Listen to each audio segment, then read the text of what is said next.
Toujours est-il que le cheval ne s'en laissa pas compter et qu'il voulut réintégrer sa place et son rang en remontant la colonne. Au ballot et en bondissant. Bravo pour notre héros qui montait pour la première fois.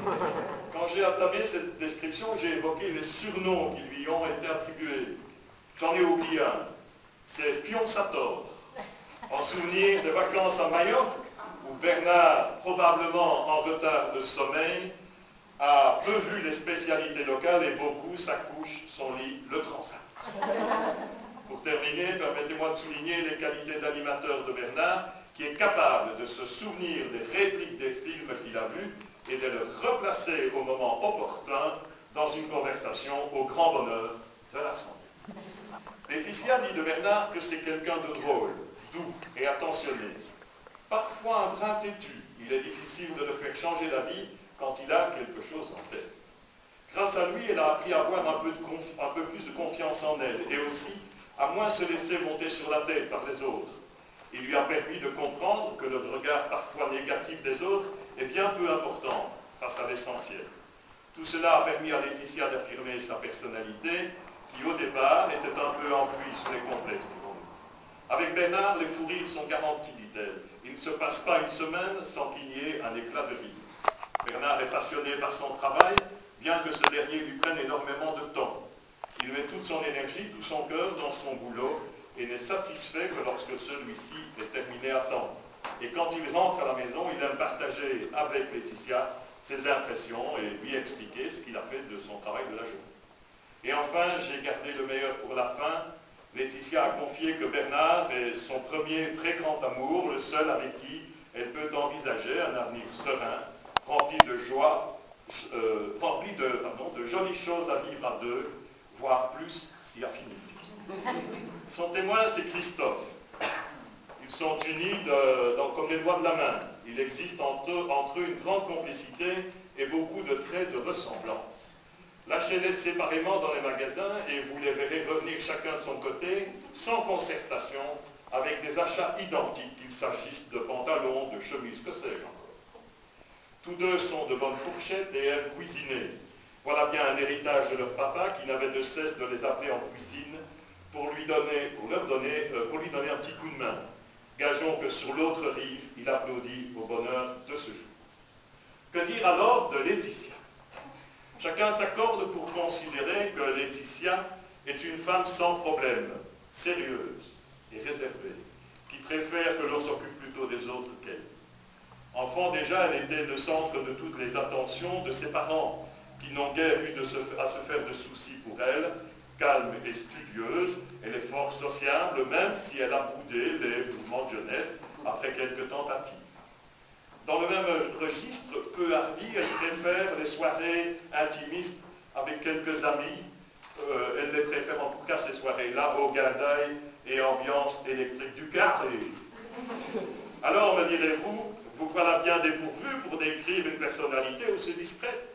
Et pourtant, s'il est de coutume de dire que les gens heureux n'ont pas d'histoire, je me suis souvenu du fabuleux destin d'Amélie Poulain. Et à bien y regarder, nous avons devant nous une personnalité riche, tout en intériorité, qui ne se dévoile pas facilement, mais qui recèle de multiples facettes et des qualités humaines indéniables. Laetitia n'a pas la prétention d'être une étoile au firmament. Elle est plus modestement, mais pour le bonheur de ses proches, depuis toujours une bougie qui éclaire son entourage au quotidien. Je n'ai pas d'ambition en si peu de temps de vous la décrire totalement, j'en laisse le soin à Bernard. Toutefois, je peux compléter le propos en vous disant que chacun reconnaît à Laetitia des qualités de générosité et d'ouverture. Elle a le cœur sur la main. Sous des dehors sereins et méthodiques, elle cache le stress permanent, est perfectionniste. Et pour tout et pour rien, le stress est là. Excellente cuisinière, elle garde son Bernard dans une ambiance cocoon et le régale de plats savoureux comme les tagliatelle au scampi et autres spécialités italiennes. Heureux homme, va. Ah, j'avais oublié un trait de caractère un peu déroutant de Laetitia. Chez elle, la déco ne se ressemble jamais d'un jour à l'autre. Elle aime changer les choses de place, TV, meubles, bureaux, voire le lit. Ce qui peut être surprenant, m'a confié Bernard, surtout quand il avoue avoir découvert la chose après une soirée passée autour d'une bonne bouteille de vin, vin qui constitue d'ailleurs une autre de leurs passions. Bernard dit de Laetitia qu'elle est une jeune femme gentille, attentionnée, patiente et douce, qui fera très certainement une maman attentive. C'est une travailleuse qui va au bout de ce qu'elle entreprend, même si cette qualité lui vaut de vivre souvent dans un peu de stress, comme je viens de vous le dire. Bernard apprécie à leur juste valeur les talents de cordon bleu de Laetitia et se plaît à reconnaître qu'il est gâté comme un coq en pâte. Attention Ben, sois attentif et veille à ne pas devoir faire un nouveau trou à ta ceinture après chaque année de mariage. Ça c'est quelque chose. Comme Ben, Laetitia apprécie les bonnes choses de la vie et comme toutes les femmes, ou la plupart, à de très rares exceptions, elle aime le shopping. À un moment...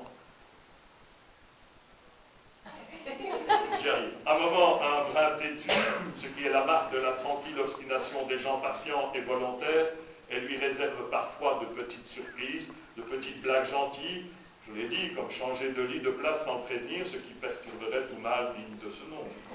Son témoin, c'est sa future belle-sœur Virginie. Elles se rencontrent il y a 9 ans sur les bancs d'une école de Liège lors de leur graduat en biochimie. C'est une amitié solide qui se noue à tel point qu'il n'est pas rare qu'on les prenne pour des sœurs. C'est une femme au caractère bien affirmé, qui sait ce qu'elle veut et sur laquelle Laetitia peut compter. Un coup de fil et une demi-heure après, elle est là. Pour tout vous dire, je dois vous révéler que Virginie est marieuse. Elle est l'instigatrice de ce mariage que nous célébrons ce jour, mais avouez qu'elle n'a pas dû chercher bien loin. Il faut dire qu'ayant testé Christophe, elle ne pouvait que proposer à sa meilleure amie d'épouser son frère Bernard. La marchandise était de qualité. Les deux amies ont en commun beaucoup de secrets, mais aussi de chance, puisqu'elles ont échappé de justesse à un attentat suicide perpétré par un bidon d'acide kamikaze qui avait choisi de se faire exploser dans le local de chimie de l'école. Mais comment se sont connus Laetitia et Bernard? Le premier regard s'est échangé autour d'un lac de boulet sauce lapin et haute gaufre au sucre à la foire de Liège, où Virginie avait emmené Laetitia et les Coulomb Brothers. La deuxième rencontre a eu lieu évidemment au mariage de Virginie et Christophe, mais il faut bien avouer que tout s'est emballé lors d'une séance de cinéma. Ils retiennent le titre du film, Harry Potter et le prisonnier d'Azkaban, mais je crois pouvoir dire en toute honnêteté qu'ils sont incapables d'en raconter l'histoire.